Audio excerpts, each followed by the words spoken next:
Hi అండి. ఈరోజు పొడుపు కథ ప్రశ్న. నామము ఉంది కానీ పూజారి కాదు, తోక ఉంది కానీ కోతి కాదు, ఏమిటది? ప్రశ్న మరొకసారండి. నామము ఉంది కానీ పూజారి కాదు, తోక ఉంది కానీ కోతి కాదు, ఏమిటది? తెలిస్తే కమెంట్ సెక్షన్లో తప్పకుండా కమెంట్ చేయండి ఫ్రెండ్స్. ఇంతవరకు ప్రతి ప్రశ్నకు ఆన్సర్ చేసిన ప్రతి ఒక్కరికి నా ధన్యవాదములు.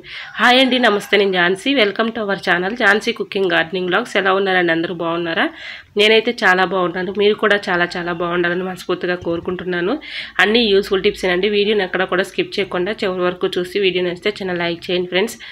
మీరు ఇచ్చే చిన్న లైక్ నా సపోర్టింగ్గా ఉంటుంది, మరికొంతమందికి రీచ్ అవుతుంది కాబట్టి లైక్ చేయటం మాత్రం మర్చిపోకండి ఫ్రెండ్స్. ఈరోజు పెళ్లి రోజు, పుట్టినరోజు జరుపుకున్న ప్రతి ఒక్కరికి కూడా హార్ట్ఫుల్ కంగ్రాట్స్ అండి. Many more happy returns of the day. ఎలాంటి పెళ్లి రోజులు, పుట్టినరోజులు ఎన్నో జరుపుకోవాలని మనస్ఫూర్తిగా కోరుకుంటున్నాను.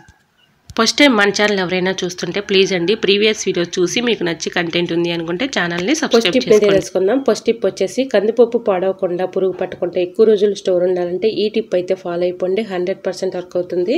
కందిపప్పును మన డబ్బాలో స్టోర్ చేసుకుని అలా ఉంచేస్తే ఒక్కొక్కసారి పురుగు వచ్చేస్తూ ఉంటుంది కదండి. అలా పురుగు రాకుండా ఉండాలి అంటే కొంచెం ఒక 1/2 టీ స్పూన్ పసుపు, 1 స్పూను సాల్ట్ వేసేసుకుని ఇది మొత్తం అంతా కూడా కలిసేలాగా చేతితో చక్కగా మొత్తం కూడా కలుపుకోవాలి. చూసారు, ఈ విధంగా అయితే మనం కొంచెం పసుపు, సాల్ట్ వేసుకుంటే వీటి ఘాటుకి కానీ స్మెల్కి కానీ పురుగు రాకుండా ఉంటుంది. ఎక్కువ రోజులు స్టోర్ ఉంటుంది. తప్పకుండా ట్రై చేయండి.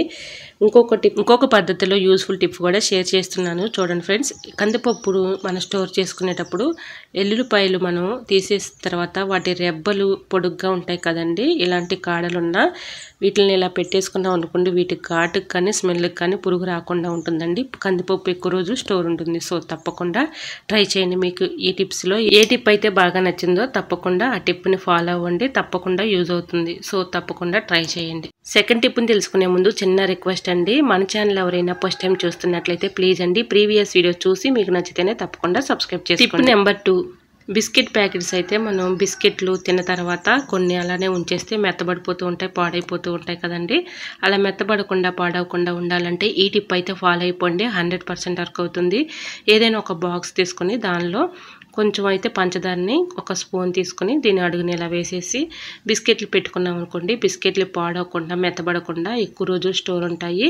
ఇలా బిస్కెట్లు అయితే వేసేసుకొని మూత పెట్టుకొని స్టోర్ చేసుకున్నాం అనుకోండి, మెత్తబడిపోకుండా, పాడవకుండా ఉంటాయి. సో తప్పకుండా ట్రై చేయండి. టిప్ నెంబర్ 3, బ్రూ ప్యాకెట్స్ అయితే మనం కొన్ని అయితే చిన్నవి తెచ్చుకుంటూ ఉంటాము, కొన్ని పెద్దవి తెచ్చుకుంటూ ఉంటాం కదండి. ఆ ప్యాకెట్స్ ఓపెన్ చేయగానే మళ్ళీ అలానే పెట్టేస్తే గడ్డ కట్టేస్తూ ఉంటుంది కదండి. బ్రూ గడ్డ కట్టకుండా ఎక్కువ రోజులు అలానే స్టోర్ ఉండాలంటే ఈ టిప్ అయితే ఫాలో అయిపోండి. 100% వర్క్ అవుతుంది.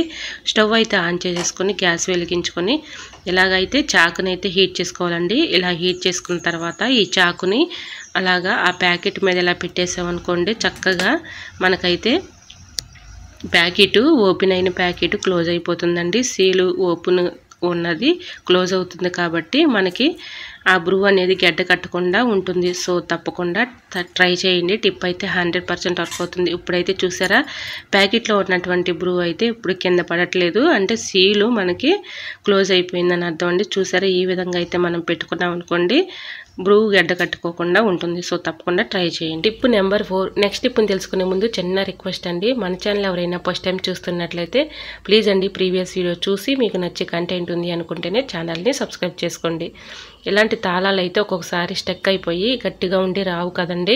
అలా ఉన్నప్పుడు ఇలా ట్రై చేసి చూడండి. సోప్ ముక్క ఉంటుంది కదండి, సోప్ ముక్కకి ఇలా రఫ్ చేసి ఆ కీస్ని అయితే ఇలా రఫ్ చేసి ఇలా పెట్టుకున్నట్లయితే స్టక్ అయిపోయిన తాళం కూడా చక్కగా స్మూత్గా తిరుగుతుందండి. ఈ విధంగా ట్రై చేయండి. టిప్ అయితే 100% వర్క్ అవుతుంది.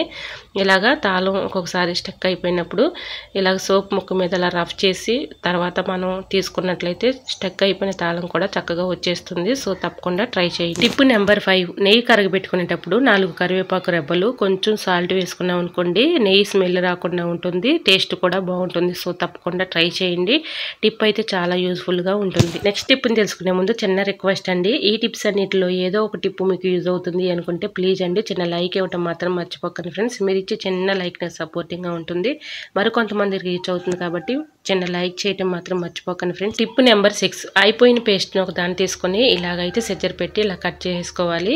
ఇలాగ సగం అయితే కట్ చేసాం కదండి, దీని పక్కన ఉన్నటువంటి లేబుల్ కూడా ఇలా కట్ చేసుకొని ఏదైనా స్క్రూ డ్రైవర్ కానీ లేదంటే చిన్నది ఏదైనా నీడిల్ కానీ తీసుకొని ఇలా ఓపెన్ చేసుకుంటే చక్కగా వచ్చేస్తుంది. ఇలాగైతే మనం క్లీన్ చేసుకున్న తర్వాత దానిలో కొంచెం అయితే పేస్ట్ అయితే ఉంటుంది కదండి, ఆ పేస్ట్ అంతా కూడా వాటర్తో శుభ్రంగా క్లీన్ చేసుకున్న తర్వాత సిజర్ పెట్టి ఒకవైపున నేను వీడియోలో చూపించిన విధంగా ఈ విధంగా అయితే కట్ చేసుకోవాలి. చూసారా, ఈ విధంగా అయితే కట్ చేసుకున్న తర్వాత ఒకవైపున ఇలాగా మడత పెట్టుకోవాలండి. ఇలా మడత పెట్టుకున్న ఈ భాగాన్ని సిజర్ పెట్టి కట్ చేసుకోవాలి. చూసారా, ఈ విధంగా అయితే నేనైతే మడత పెట్టాను కదండి, ఇప్పుడైతే సిజర్ పెట్టి కట్ చేసేస్తున్నాను. ఈ టిప్ చాలా యూస్ఫుల్గా ఉంటుంది, మనందరికీ ఎంతగానో చక్కగా ఉపయోగపడుతుందండి ఈ టిప్పు. చూసారా, ఈ విధంగా అయితే కట్ చేసాం కదండి, ఇది చక్కగా ఉపయోగపడుతుంది, బెస్ట్ టిప్ అని చెప్పుకోవచ్చు. ఇలా ఈ పేస్ట్ని అయితే కట్ చేసాం కదండి, ఇది దేనికి ఉపయోగపడుతుంది అనేది షేర్ చేస్తున్నాను. మనం పెద్దవాళ్ళం కానీ పిల్లలు కానీ పుస్తకాలు అయితే చదువుతూ ఉంటాం కదండి, అవి ఎంతవరకు చదువుకున్నాం అనేది మనకు గుర్తుండకపోవచ్చు కదండి. ఇలాగ చక్కగా మనం ఎంతవరకు చదువుకున్నది గుర్తుపెట్టుకోవడానికి చక్కగా ఇలా పెట్టుకున్నాం అనుకోండి, మనం ఎక్కడి వరకు చదువుకున్నది అనేది గుర్తుపెట్టుకోవచ్చు. మనం ఇలాగ పుస్తకాలు చదువుకునేటప్పుడు ఫ్యాన్ వేస్తూ ఉంటాం కదండి, గాలికి పేపర్స్ కూడా ఎగిరిపోకుండా ఉంటాయి. చూసారా, ఈ విధంగా అయితే పేస్ట్ని మనం ఇలాగ ట్యూబ్ని ఇలా యూజ్ చేసుకోవచ్చు. ఈ టిప్ యూజ్ అవుతుంది అనుకుంటే ప్లీజ్ అండి చిన్న లైక్ చేయటం మాత్రం మర్చిపోకండి ఫ్రెండ్స్. చూసారా, ఈ విధంగా అయితే మనం పేస్ట్ ట్యూబ్ని ఇలా యూజ్ చేసుకోవచ్చు. సో యూజ్ అవుతుంది అనుకుంటే తప్పకుండా ట్రై చేయండి. టిప్ నెంబర్ 7, పెరుగు త్వరగా తోడుకోవాలి, 1 గంట లోపలే తోడుకోవాలి అనుకున్నప్పుడు ఈ టిప్ అయితే ఫాలో అయిపోండి, 100% వర్క్ అవుతుంది. ఇలాగ పచ్చిమిర్చి తొడుములను అయితే ఒక 2-3 తీసుకొని దానిలో వేసేసుకొని ఒక బొరుగు లాంటి మూత పెట్టుకొని అలా పెట్టుకున్నాం అనుకోండి, గంట లోపులోనే పెరుగు చక్కగా తోడుకుంటుంది. సో తప్పకుండా ట్రై చేయండి. టిప్ నెంబర్ 8, ఎల్లిపాయలు వలవాలంటే చాలా కష్టపడుతూ ఇబ్బంది పడుతూ ఉంటాం కదండి, ఈ విధంగా అయితే ట్రై చేయండి. టిప్ అయితే 100% వర్క్ అవుతుంది. ఇలా ఎల్లిపాయలు వలిచేటప్పుడు చేతులు అయితే ఎల్లు బాగా నొప్పులు వచ్చేస్తూ ఉంటాయి కదండి, ఈ విధంగా అయితే ట్రై చేయండి. ఈజీగా సింపుల్గా అయితే తీసుకోవచ్చు. ఇలా ఎల్లిపాయలు మొత్తం కూడా ఒలిచేసుకున్న తర్వాత ఎల్లిపాయ పొట్టుని ఇలా సపరేట్ చేసేసి ఇలా ఆయిల్ కవర్స్ అయితే మన ఇంట్లో ఉంటూ ఉంటాయి కదండి, అయిపోయిన తర్వాత ఆ కవర్స్ని పడేస్తూ ఉంటాం కదండి, వీటిని చక్కగా ఇలా యూజ్ చేసుకోవచ్చు. ఒక కవర్ని తీసుకొని సిజర్ పెట్టి ఒకవైపున ఇలాగా మొత్తం కూడా కట్ చేసుకొని ఈ ఎల్లిపాయలను అందులో వేసేసుకొని మనం రఫ్ చేసినట్లుగా చేతితో ఇలాగా అనుకుంటూ ఉంటే చక్కగా ఈ ఆయిల్ అనేది ఎల్లిపాయలకి చక్కగా పడుతుంది.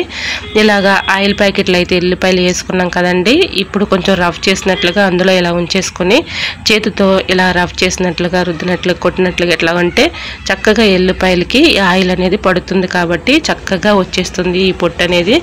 ఈ విధంగా వేసేసుకున్నాం కదండి, ఇప్పుడు రైస్ కుక్కర్ తీసుకొని ఇలా కుక్కర్లో అయితే మనం ఈ ఎల్లిపాయలని ఇందులో వేసేసుకొని పొయ్యి వెలిగించుకొని కొంచెం హీట్ చేసుకోవాలండి. ఈ ఎల్లిపాయలని కొంచెం హీట్ చేసుకుంటే సరిపోతుంది. మీడియం ఫ్లేమ్లో పెట్టుకొని మంటని ఇలాగా కొంచెం అయితే హీట్ చేసుకోవాలి. ఈ విధంగా అయితే కొంచెం ఒక 5 మినిట్స్ మాత్రం ఇలాగ హీట్ చేసేసుకున్న తర్వాత ఒక ప్లేట్లో పోసుకొని ఎల్లిపాయలని చక్కగా ఇలా తీసేసుకున్నాం అనుకోండి, ఎల్లిపాయ పొట్టు ఈజీగా వచ్చేస్తుంది. సో తప్పకుండా ట్రై చేయండి, టిప్ అయితే 100% వర్క్ అవుతుంది. ఎల్లుల్లిపాయల్ని ఈ విధంగా ఒలిసి చూడండి, 100% వర్క్ అవుతుంది. నిజంగా చెప్తున్నాండి, చాలా ఈజీగా అయితే వచ్చేస్తాయి. మనం ఆయిల్ ప్యాకెట్లో ఇలా వేసేసుకుని తర్వాత ఇలా హీట్ చేసుకున్నాం కదండి, చాలా ఈజీగా అయితే వచ్చేస్తుంది. సో తప్పకుండా ట్రై చేసి మీకు ఎలా వచ్చింది అనేది కూడా కమెంట్ సెక్షన్లో తప్పకుండా కమెంట్ చేయండి ఫ్రెండ్స్. ఐ హోప్ ఈ టిప్స్ అన్ని మీకు నచ్చాయి అనుకుంటున్నా. నచ్చితే మాత్రం ప్లీజ్ అండి వీడియోని లైక్ చేసి మీ friends and family members share చేయండి. ఫస్ట్ టైం మన ఛానల్ ఎవరైనా చూస్తుంటే ప్లీజ్ అండి ప్రీవియస్ వీడియో చూసి మీకు నచ్చి కంటెంట్ ఉంది అనుకుంటేనే ఛానల్ని సబ్స్క్రైబ్ చేసుకోండి. ఇంతవరకు నా ఛానల్ని ఎంతగానో ఆదరించి సపోర్ట్ చేసి సబ్స్క్రైబ్ చేసిన ప్రతి ఒక్కరికి కూడా నా కృతజ్ఞతలు తెలియజేసుకుంటున్నాను. ఈరోజు అడిగిన పొడుపు కథ ప్రశ్న కూడా ఆన్సర్ తెలిస్తే తప్పకుండా కమెంట్ బాక్స్లో కమెంట్ చేయండి ఫ్రెండ్స్. ఓకేనండి, మరొక వీడియోతో మళ్ళీ మీ ముందుకు వచ్చేస్తున్నాను. అంతవరకు బాయ్. అందరూ బాగుండాలి, అందులోనే ఉండాలని ఆశిస్తూ నేను మీ ఝాన్సీ. Thanks for watching.